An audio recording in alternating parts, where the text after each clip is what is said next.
Hello दोस्तों, welcome to our study channel Vaidik Kram. आप सभी का स्वागत है। तो आज हम लोग सीजीएल 2022 का प्रीवियस क्वेश्चन लेटेस्ट का जो हाल ही में एग्जाम हुआ था उसका सॉल्यूशन कर रहे हैं। तो आज शिफ्ट 3 का क्वेश्चन नंबर 15 से स्टार्ट करेंगे, ठीक है। तो चलिए क्वेश्चन नंबर 15 पढ़ते हैं हम लोग। यदि ए किसी कार्य को पूरा करने में बी से 4 गुना समय लेता है और सी से 5 गुना समय लेता है, ठीक है, 5 गुना अधिक लेता है, एक साथ काम करते हुए 4 दिन में समाप्त कर सकते हैं, तो बी अकेले कितने दिनों में काम पूरा कर सकता है, ठीक है। चलिए तो पहले रेशियो निकाल लेते हैं। दिया क्या है, ए और ये बी और सी के साथ, ठीक है। बोला है कि ए बी से 4 गुना अधिक समय लेता है, ठीक है। ए बी से 4 गुना समय लेता है। ये अगर ए लेता है तो बी ए कितना लेता है, 4 गुना समय, ठीक है। उसी तरह सी से बोला है, सी अगर 1 लेता है तो ये 4 समय लेता है, मतलब 5 समय लेता है, 5 गुना समय, ठीक है। तो इन लोग का रेशियो कितना निकल जाएगा, तो यहाँ से रेशियो आपका निकल जाएगा 4, ये 5 का, तो ये 4 रेशियो 20 रेशियो 5, ये इन लोग का टाइम का रेशियो निकल गया, टाइमिंग का, ठीक है। इतना इतना टाइम लेते हैं, ठीक है। तो टोटल काम को इन लोग का टोटल काम कितना निकल जाएगा, टोटल काम कितना निकल जाएगा 20। तो इन लोग का एफिशिएंसी कितना निकल जाएगा, एफिशिएंसी, तो ये 5 दिन में करेगा तो 4 की स्पीड से करेगा, ये 20 दिन में करेगा 1 की स्पीड से, ठीक है। और ये 4 दिन में कंप्लीट करेगा तो ये 5 का स्पीड से करेगा, ठीक है। तो वही बोल रहा है, क्वेश्चन में बोला है कि ये तीनों साथ में मिलकर काम करते हैं तो काम 4 दिन में पूरा होता है, ठीक है। तो यहाँ देखते हैं पहले 4 1 5 और ये 5 10 की एफिशिएंसी से 20 काम को 10 की एफिशिएंसी करने में कितना टाइम लगेगा, 2 दिन लगेगा, ठीक है। कितना दिन लगेगा, 2 दिन। लेकिन क्वेश्चन के अकॉर्डिंग बोला है कि 4 दिन लग रहा है, कितना दिन लग रहा है, 4 दिन, यानी कि कितना समय लग रहा है, 2 गुना टाइम ले रहा है, 2 गुना टाइम, ठीक है। क्वेश्चन के अकॉर्डिंग 2 गुना टाइम लग रहा है, 4 दिन, ठीक है। तो बोला है कि बी इसी काम को कितने दिन में कर सकता है, ठीक है। तो बी का एफिशिएंसी कितना है, बी का एफिशिएंसी 4 है, बी का एफिशिएंसी कितना है, 4। तो 20 काम को 4 दिन 4 की स्पीड से करेगा तो कितना दिन में करेगा, 5 दिन में करेगा। लेकिन क्वेश्चन के अकॉर्डिंग यहाँ बोले जैसे कि 2 दिन में कंप्लीट हो रहा है तो 2 गुना समय लग रहा है, तो बी का यहाँ 5 दिन में कंप्लीट हो रहा है तो ये भी कितना समय लगेगा, 2 गुना टाइम, यानी कि बी कितना दिन में कंप्लीट करेगा, 10 दिन में करेगा, ठीक है दोस्तों। चलिए तो आपका आंसर कितना हो जाएगा, 10।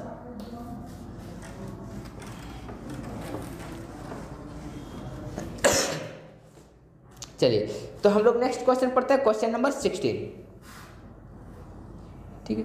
चलिए दिया हुआ है त्रिभुज ABC में कौन BAC का समद्विभाजक रेखा BC को D पर काटता है, यदि BD बराबर 6 और BC बराबर 14 तो AB रेशियो AC का मान ज्ञात कीजिए, ठीक है। तो पहले ट्रायंगल बनाते हैं। ट्रायंगल आपका ये हो गया ABC, ट्रायंगल ABC, क्या दिया हुआ है, ट्रायंगल ABC, ठीक है। जिसमें से बोला है कि ट्रायंगल BAC बाइसेक्टर है, इंटरनल बाइसेक्टर, ठीक है। ये क्या है, BAC मतलब कि कौन BAC, ये आपका ट्रायंगल क्या है, समद्विभाजक है, यानी कि ये समद्विभाजक है आपका। ये अगर ये कौन अल्फा बना रहा है तो ये कितना बनाएगा, ये भी अल्फा बनाएगा, ठीक है। उसके बाद बोला है कि BD बराबर, ये D पर काटता है, BC को कहाँ काटता है, D पर, तो बोला है BD बराबर 6 और BC बराबर, ये BC बराबर टोटल कितना है 14, तो आपका ये कितना हो जाएगा, D से C बराबर यहाँ से यहाँ तक 6 है तो यहाँ से यहाँ तक 8 हो जाएगा, कितना हो जाएगा 8, ठीक है। तो आपका बोला है कि ट्रायंगल AB रेशियो क्या पूछा है कि AB रेशियो AC क्या हो जाएगा, AB रेशियो AC ये क्या हो जाएगा, ठीक है, ये पूछा है, ठीक है। तो हम लोग ट्रायंगल जानते हैं, इंटरनल ट्रायंगल, जैसे कि एक ट्रायंगल है, ट्रायंगल में इंटरनल ट्रायंगल अगर इंटरनल बाइसेक्टर होता है, ठीक है, ये जैसे ABC और ये D, ठीक है। तो आपका ये होता है AB बटा में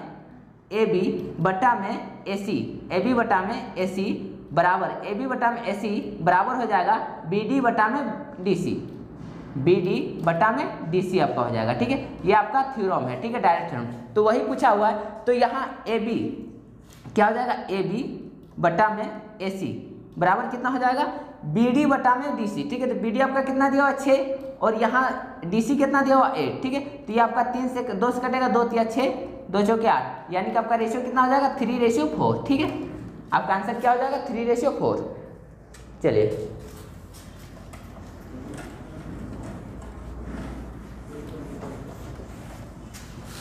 नेक्स्ट क्वेश्चन पढ़ते हैं, क्वेश्चन नंबर हम लोग 17 पढ़ते हैं, ठीक है।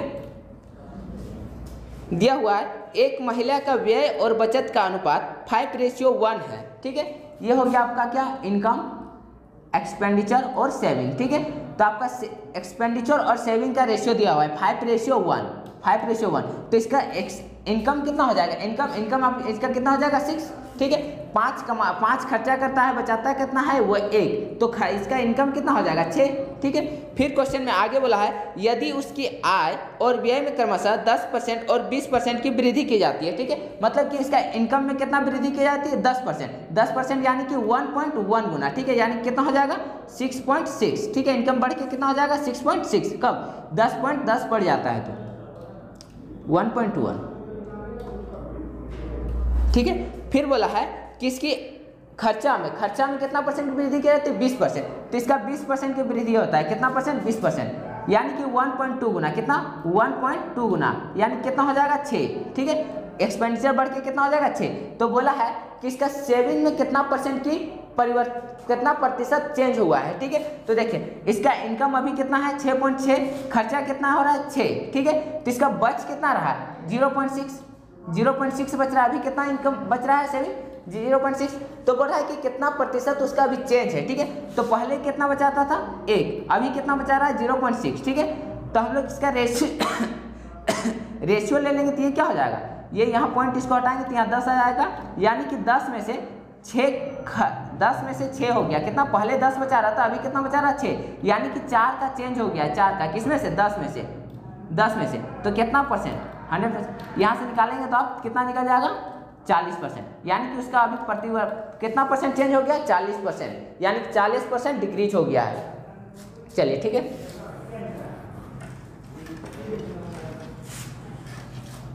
चलिए नेक्स्ट क्वेश्चन पढ़ते हैं हम लोग, क्वेश्चन नंबर 18, ठीक है। आपका दिया हुआ है किसी बर्तन में 25 लीटर दूध है, किसी बर्तन में 25 लीटर दूध है, इस बर्तन से 5 लीटर दूध निकालकर उसके स्थान पर पानी मिला दिया जाता है, ठीक है। 5 लीटर दूध निकालकर पानी मिला दिया जाता है, ठीक है। कितना है 25 लीटर टोटल दूध है, 25 लीटर टोटल दूध है, ठीक है मेल। उसमें से बोला है कि 5 लीटर निकाल लिया जाता है, कितना 5 लीटर निकाल लिया जाता है और इसके जगह में 5 लीटर पानी डाल दिया जाता है, ठीक है। तो क्या होता है जैसे कि 5 कितना 25 में से 5 निकाला जाता है, यानी कि 1/5, 5 में से 1 निकाल लिया जाता है तो बचता कितना है, 5 में से 1 निकाल लिया तो बचा कितना 4, ठीक है। और इस प्रक्रिया को यहाँ बोला है पानी मिला, इस प्रक्रिया को पुनः 2 बार दोहराई जाती है, पुनः 2 बार दोहराई जाती है, मतलब इसके बाद भी 2 बार दोहराया जाता है, फिर वही रेशियो बनेगा 5 से 4 का रेशियो, फिर 5 से 4 का रेशियो, ठीक है। यानी कि यहाँ मल्टीप्लाई करेंगे तो कितना हो जाएगा 125, 5 × 25 = 125, 4 × 4 = 16, 4 × 64, ये कितना हो जाएगा 64, मतलब कि ये अभी का रेशियो, ये पहले का और ये अभी का रेशियो है, ठीक है। मतलब पहले 125 यूनिट था मिल्क, तो अभी कितना बचा है 64 यूनिट, ठीक है। तो 125 यूनिट का मान आपका कितना दिया हुआ है, 125 यूनिट का मान 25 लीटर, कितना 25 लीटर, ठीक है। कितना गुना में तो कितना गुना में 1/5 गुना में, ठीक है, 1/5 गुना में। तो ये आपका कितना हो जाएगा, ये भी आपका 1/5 गुना हो जाएगा, ठीक है, ये भी आपका 1/5 गुना हो जाएगा, ठीक है। तो यहाँ से हम लोग निकाल लेंगे तो 5 से कितना बार में कटेगा 5 × 5, 5 × 2 = 10, फिर 5 × 8 = 40, यानी कि 12.8 लीटर। तो अभी क्वेश्चन में आपको पूछा गया है कि अभी उसके बर्तन में कितना लीटर दूध बचा हुआ है, तो कितना लीटर दूध बचा हुआ है 12.8 लीटर, कितना बचा हुआ है 12.8 लीटर, ठीक है। चलिए हम लोग नेक्स्ट क्वेश्चन पढ़ते हैं, क्वेश्चन नंबर 19, ठीक है। आपका दिया हुआ है कपिल एक मोबाइल सचिन को 15% लाभ पर बेचता है, ये आपका कपिल है, ठीक है। कपिल सचिन को कितना परसेंट लाभ पर बेचता है 15%, यानी कि 15% का फ्रैक्शन हो गया 3/20, यानी कि 3/20, यानी कि 23/20 में बेचता है, कितना 23/20 में, ठीक है।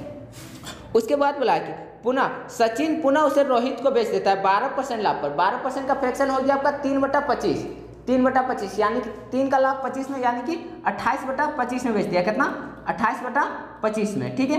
और इसके लिए रोहित कितना भुगतान करता है तो 322 रुपये का भुगतान करता है, कितना भुगतान करता है 322 रुपये का, 322 रुपये का। तो बोला है कपिल के लिए इसका कितना भुगतान किया था कपिल अपने लिए, ठीक है कपिल। तो यहाँ से हम लोग सिंप्लीफाई करेंगे, क्या निकल जाएगा 23 से ही कटेगा, 23 से कम 23, 23 × 4 = 92, ये 14 से काटेंगे तो 14 × 2 = 28, 2 से ये कटेगा तो 10 बार में, ठीक है। यानी कपिल कितना भुगतान क्या होगा, 25 दहाई 250, कपिल कितना दिया होगा 250 रुपया, ठीक है, ये कपिल का निकल गया, ठीक है। हम लोग नेक्स्ट क्वेश्चन पढ़ते हैं, क्वेश्चन नंबर 20, ठीक है।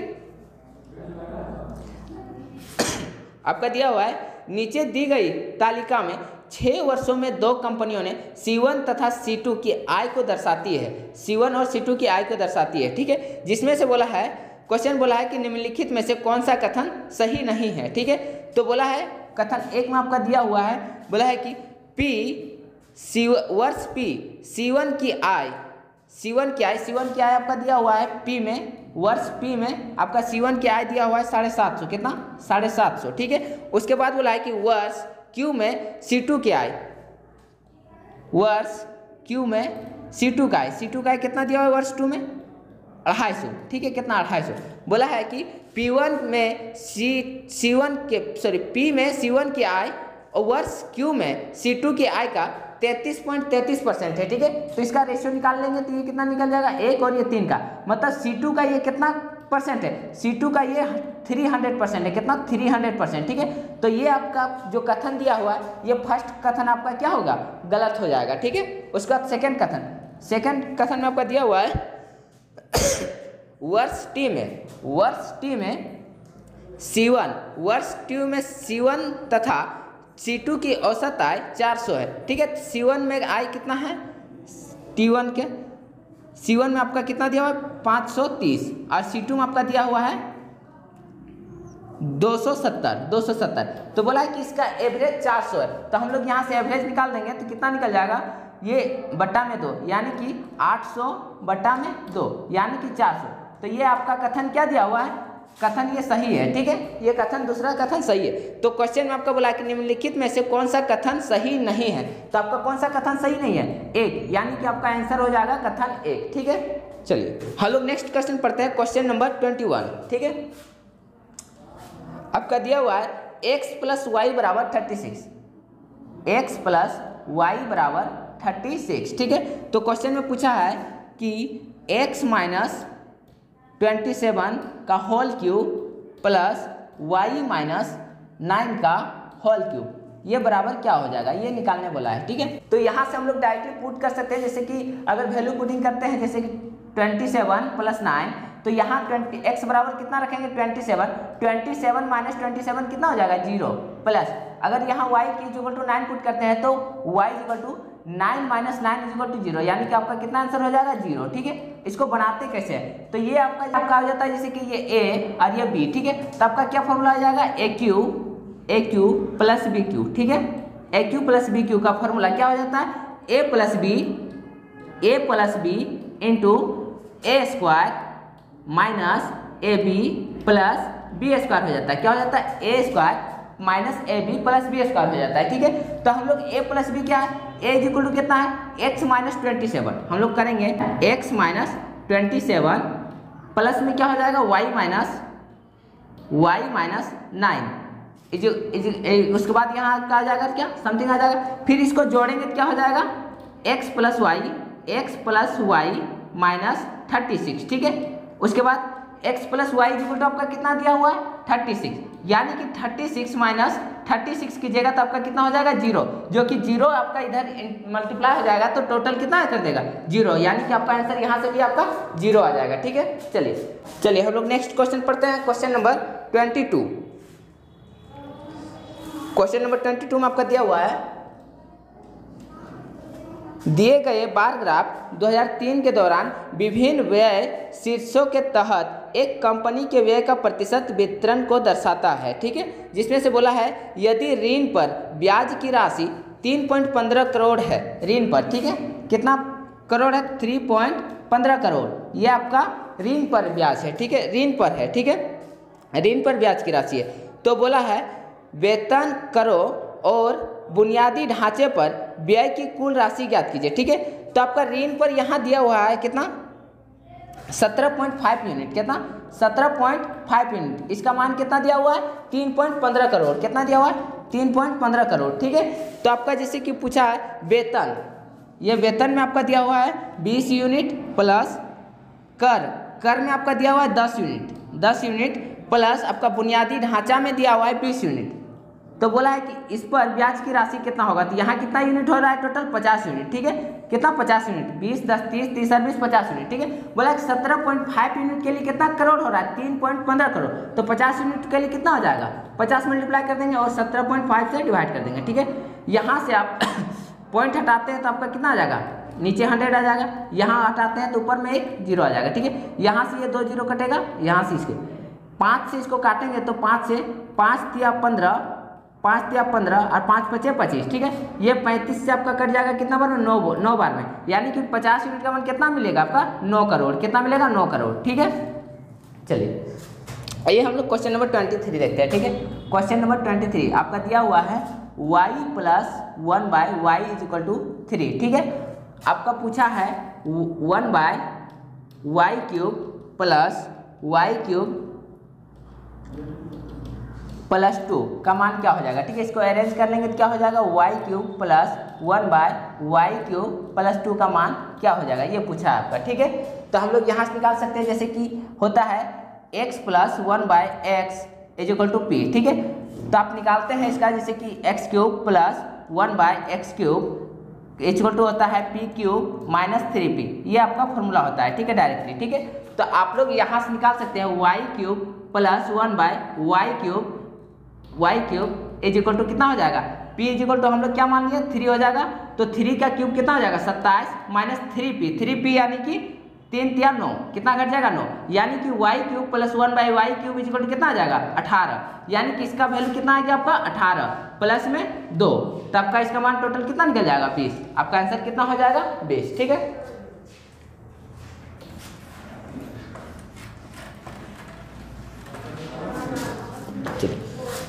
चलिए हम लोग नेक्स्ट क्वेश्चन पढ़ते हैं, क्वेश्चन नंबर 24, ठीक है।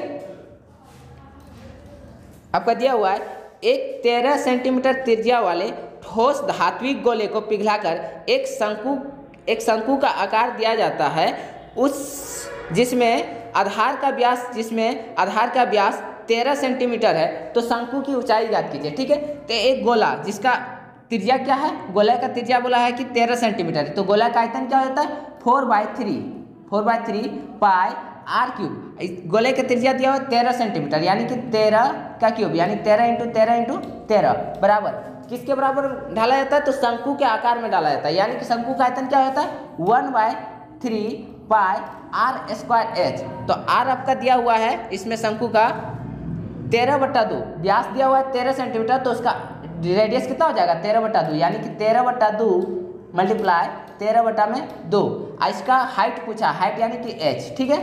तो आप यहाँ से सिंप्लीफाई कीजिएगा तो 13 से 13 2 बार गया, इसके बाद ये इसको काटेगा 3 से 3, अब फिर ये मल्टीप्लाई हो जाएगा ये पाई से पाई कैंसिल हो जाएगा, फिर इधर आ जाएगा h = 4 × 13 मल्टीप्लाई ये 2 बार 2 है, तो कितना 2 दूना 4, तो आप यहाँ मल्टीप्लाई कीजिएगा तो 4 4 16, 16 तिया 48 के 8 हाथ में 4, 16 कम 16 4 20, यानी कि आपका कितना आ जाएगा 208 सेंटीमीटर, ठीक है।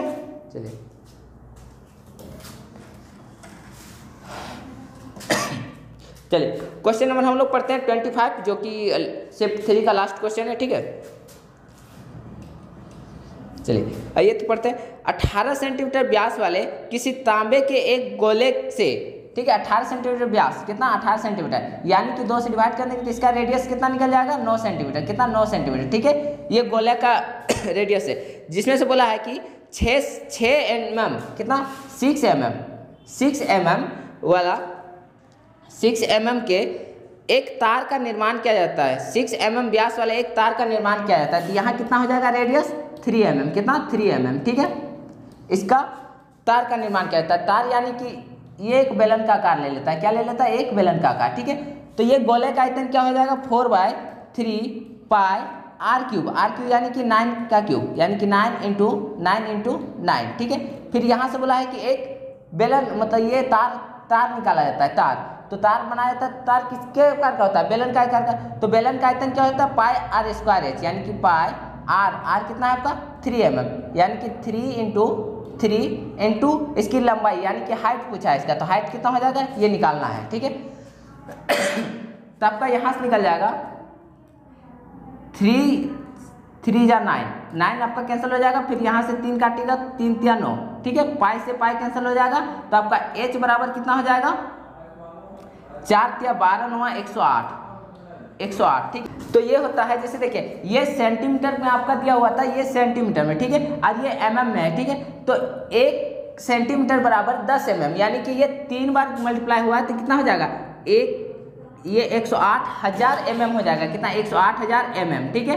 और होता है 1 metre 1 mm 1 mm is equal to 0.001 metre, क्या होता है 0.001 मीटर, ठीक है। तो 108,000 mm बराबर कितना हो जाएगा, तो 108 मीटर हो जाएगा, कितना हो जाएगा, 108 मीटर हो जाएगा, ठीक है। चलिए ठीक है, तो आज के लिए यहाँ समाप्त होता है सब शिफ्ट 3 का क्वेश्चन, ठीक है। नेक्स्ट हम लोग नेक्स्ट टाइम बनाएंगे, चलिए ठीक है।